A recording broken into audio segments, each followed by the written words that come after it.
Hey, yay! Welcome to another episode of Uncle Ricky's House. Hey, today we're gonna come a little bit closer to home, back to my current state of residence, the Old Dominion, state of Virginia, state not where I was born, but basically where I grew up, down in a little place called Burkeville, Virginia. And I mean, for the most part, I enjoyed my upbringing there. But I also got indoctrinated to the real South, where that undercurrent of racism was then and probably still is. It is a part of everyday existence. You learn how to deal with it. You learn how much you're going to take and what you won't take, and you go on from there. But let's talk about some current stuff. You know, we got this governor, even though Virginia's supposed to be, quote unquote, a blue state, we have a Republican governor, one Mr. Glenn Youngkin. And he is a bit of unexplained enigma, because he is very Trumpy in his policies, because you know, he's a business hedge fund type person, and he's all into ripping off the middle class to make the upper classes' lives, you know, better. Fuck the middle class, just as long as they make the upper classes' life better. And the one thing about Youngkin, even though he wears vest outfits like Mr. Rogers, don't expect him to let you wash your feet in his little swimming pool, because he makes no bones about it that he is very, let's say, on being politically correct and trying to keep things at a minimum, cliquish. Now, it's honest, it's not a clique solely based on race. And it's not a clique solely based on male presence. But it is a clique based on you can belong as long as you understand how money is made and how money is dispersed. And you understand that if you don't look like me, the only reason you're getting money is because you kissing my ass. You agreeing with every damn thing I say, and you promote my bigotry, even though you don't look like me. Now, Youngkin has been pretty much universal in doing this in his administration. Other cohorts of his in this new, you know, MAGA disciplined Republican Party, have used the same technique or the same style in other matters. Take into consideration Ron DeSantis with his choice for the Florida state head of Surgeon General. He chose a black man, you know, to keep people from saying he was a racist, and he also chose a black man because this idiot was going to be a fall guy for anything that DeSantis wanted to propose, because most of the idiotic shit that DeSantis wanted to propose fell into this idiot's belief of what real medicine should be, and all he needed was a launching pad, you know. So the two got together, and that's how the state of Florida went through the COVID dilemma. I'm just saying that to say this, that when, you know, we deal with seeing black people in administrative positions, when we know those administrations are not really dedicated to the advancement of, to steal the term, colored people, NAACP. And you'll very seldomly hear me use that term, but it actually fits here.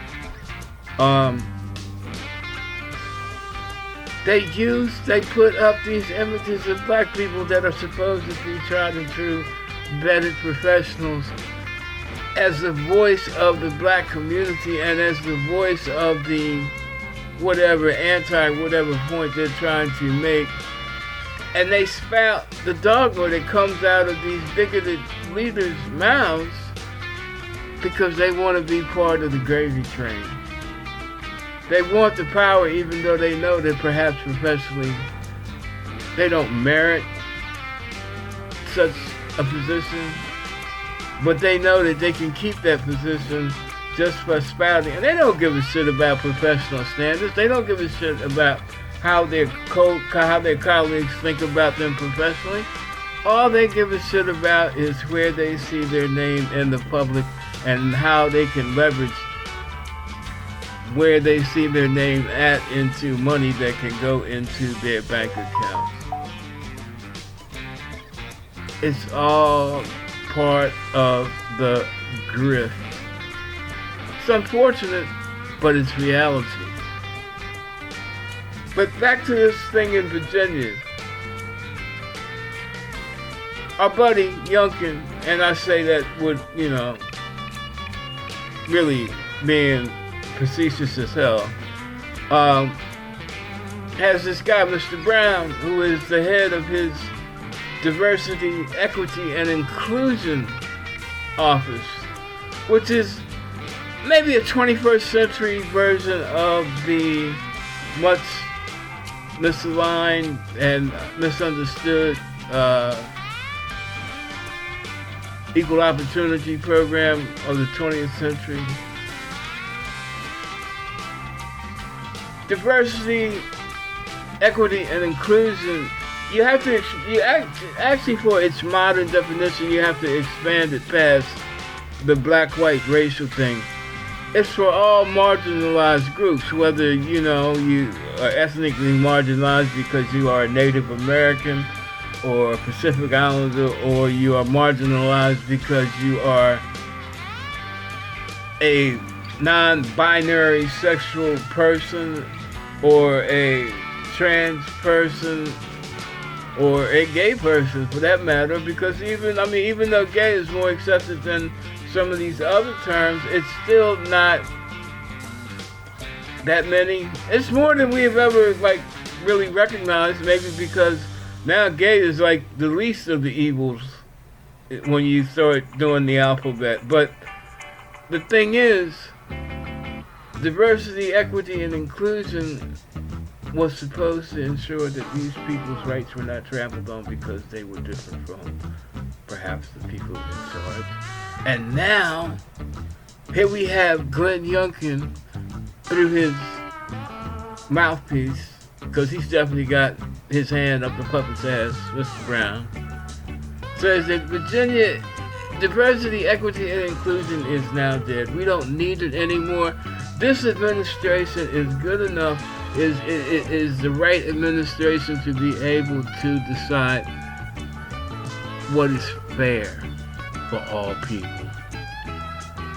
Now, if you look at Youngkin's background just by itself, you know that Youngkin is not conducive to what is fair.